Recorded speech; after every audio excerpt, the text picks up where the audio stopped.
everybody a very good evening, good morning.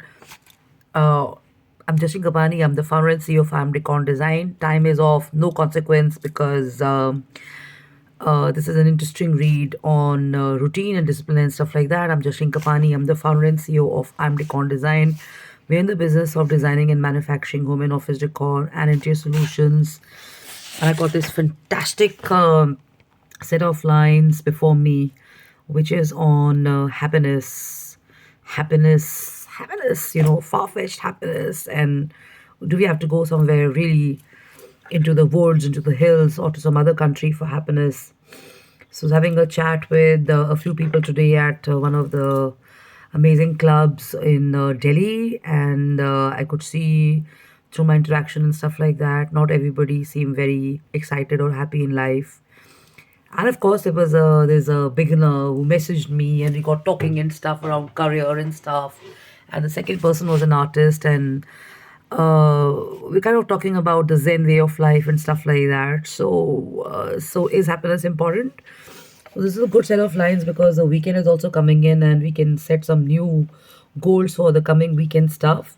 So in the novel, The Unbearable Lightness of Being, Milan Kundera said, happiness is a desire to repeat, and that may apply to something as simple as choices of what to wear each day. So, an example like Mark Zuckerberg, the visionaries, he dresses up extremely simply and stuff. And over the years, if you see him and stuff, he's not a fashion, icon to kind of relate with and stuff in his world of revolutionary work and innovation and being a visionary and stuff. And he says, I want to simplify my life so that I have to make less decisions as soon as possible, other than those which serve any community.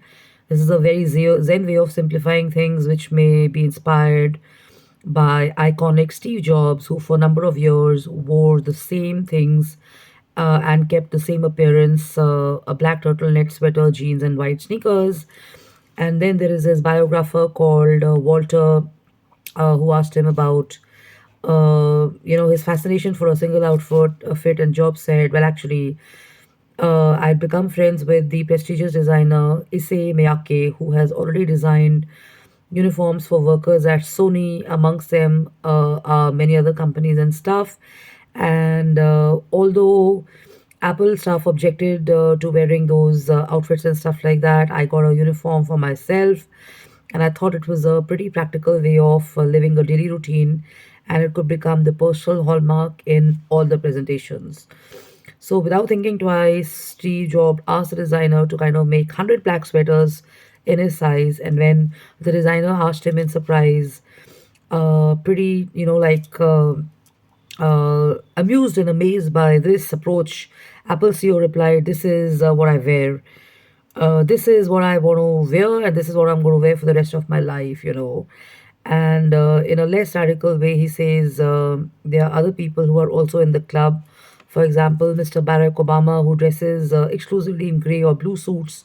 So, when asked about this, the lack of imagination, he replied, I don't want to make decisions about what I eat or how I dress every day because I have too many decisions to make any which ways and stuff. So this is about habits and stuff. And of lately, Mr. Trump has also made a remark and given some feedback on certain leaders and stuff and certain representatives in various forums. They're going to dress up well and stuff. And I totally kind of agree with it, because if you're representing a certain country, you're representing a certain culture, you're representing, and you're coming in a um, a high importance VIP meeting and stuff, and you're not dressed appropriately, it's got to give a very poor or a very, unimpressive impression and stuff, besides the work you do and stuff. So, everyday viruses include habits, because repeating habits are what make your life better, and they give you more serenity, they give you a purpose, and they give you happiness and joys and stuff. And when habits that like not dressing up well or not taking care of yourself become an everyday habit, it can send the person off the rails, and it can send the other people also off the rails and stuff. So the author, like me, is talking about asserting bad habits with good habits, which is actually, say, for example, if you have a bad habit of spending too much of your time on your phone and you know it's a bad habit and you still do it, who's responsible for that? So the control lies with you, right? So if you kind of uh, not that great in your discipline and regime and stuff, nobody else is responsible. I mean, you have to set the tone for the day and for yourself and stuff like that. Remaining flexible is also a good idea. So the author says the first step is basically to reprogram your mind and to identify the routine that makes you do things which are not in your best interest. Okay.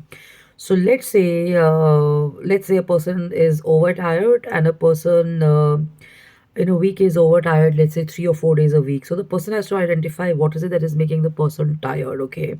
So once you've identified this, that you're tired because of a certain reason, you have to kind of try and step backwards and say, okay, this is what tires me, and I'm not going to kind of follow this way of doing things or follow this approach, and I'm going to give a jhatka, or I'm going to kind of experiment with something new, and I'm going to watch my body kind of you know hit back and stuff, and see what is it that helps me come out of that particular habit or that particular action or that particular routine. Yeah. So there's so many people who can't come out of their routines. I've given examples before, like a friend of mine who's in his 30s, and if you ask him to kind of wake up at a different time, he can't do it. If you tell him to do it at a separate time, he can't do it. But as a person like me, I mean, you tell me, I've already shared this: sleep anytime, wake up anytime, go wherever, whatever time and stuff. And it's not that I can't kind of manage everything, but the point is this: that I don't strictly believe in discipline, and I don't believe in regime and stuff. So this is what the author is saying, that the best way of kind of breaking from over the years the accumulated habits that you have, or the systems that have become a part of your thinking or your culture or in workspaces and stuff. How do you come out of that? You're kind of mindful about it, and you attach, let's say, understanding the fact that you have to break away from it, and you have to do something different, and you have to wait and watch. And 21 days is what they say is a habit. It becomes a habit. So if you were to join a gym, 21 days is what it takes to kind of become regimented and to be in that habit.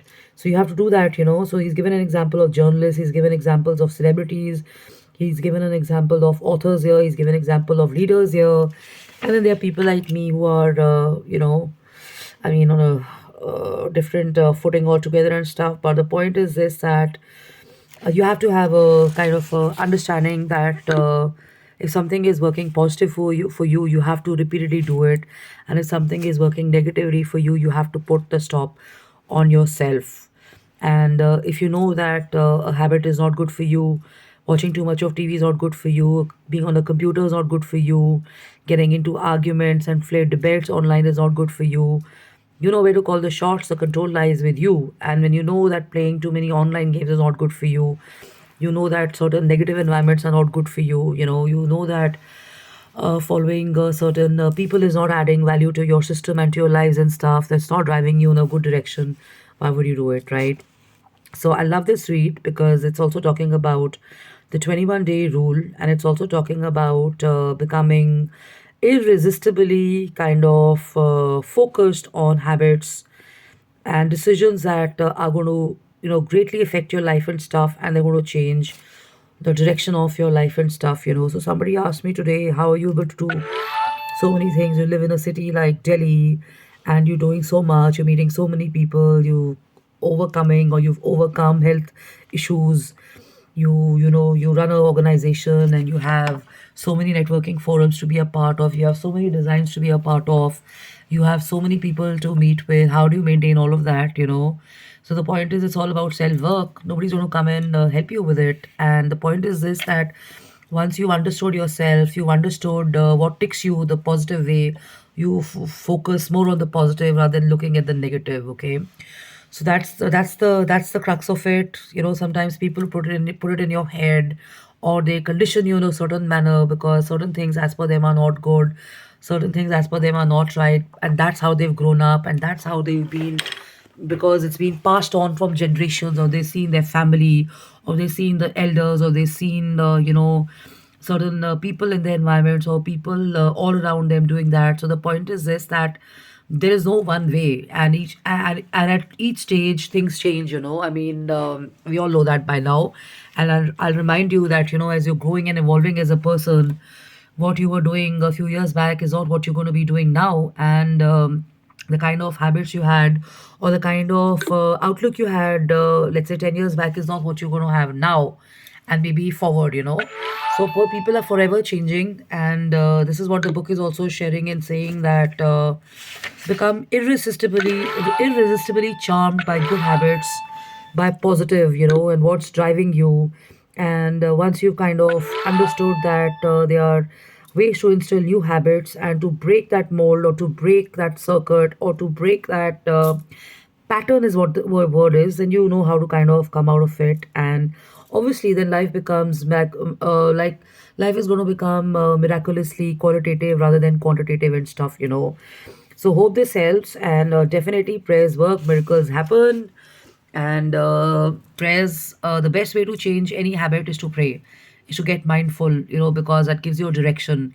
It's not about having a meaning, it's not about having a purpose, it's not about having goals forever, but it's actually about direction. It's actually about a lot of self work, actually, because definitions about what you want to do at different stages of your life changes. And the kind of people you want to be with changes, the aspirations you have changes, the friend circles you want to have changes, your career choices change. So lots of stuff changes, so rather than being stagnated, it's always a good idea to kind of remain flexible and look at the zen habits, which are definitely easy for everybody to do. It's not that tough to go for a walk. It's not that tough to listen to good music. It's not that tough to disconnect from social media. I'm doing it 2 days. I don't know how many days during Corona. I think I went offline for 3 months or whatever. So that's that. I'm not on social media. I mean Facebook, but yes, of course. And the point is, being mindful definitely helps. And what else? You have to understand yourself.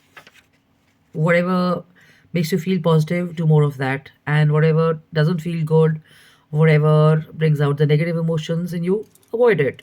And the point is, I'm not saying that do not feel your emotions. You feel your emotions, but the point is flow.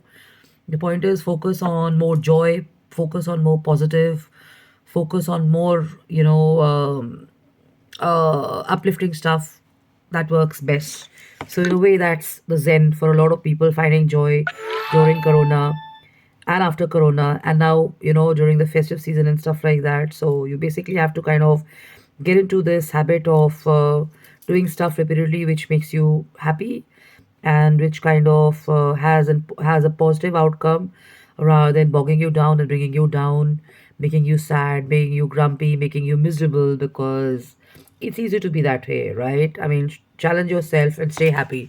21 days, tell yourself that you're going to be happy, and be happy. So love and luck, and take care. Have fun. Have a blast. jkapani@gmail.com. Jashinkapani jashinkapani.im@gmail.com. Jashinkapani office@gmail.com. Those are my email addresses. A simple question is, if you have a child who's jumping in joy, will you enjoy that? Or will you enjoy a child who's crying and weeping and, you know, um, not happy? If you got the answer there, you know what's right for you. So love and luck, and take care. Have fun. Have a blast. Enjoy yourself. And yes, there is always an element of happiness daily. So if you can focus on 10 habits that make you happy, focus more on those, and let the happiness multiply. So love and luck, and take care. Have fun. Have a blast. And remember, fashion works. I mean, you don't have to be like these a little boring kind of people and stuff, but yes, it helps to be colorful, it helps to be joyful, it helps to have a panache for fashion, it helps to kind of dress up well, because everybody around you starts feeling good and stuff. And it always helps to have exposure around good fashion everywhere. So tune into the positive of the world, and enjoy yourself. And there is no age and there's no stage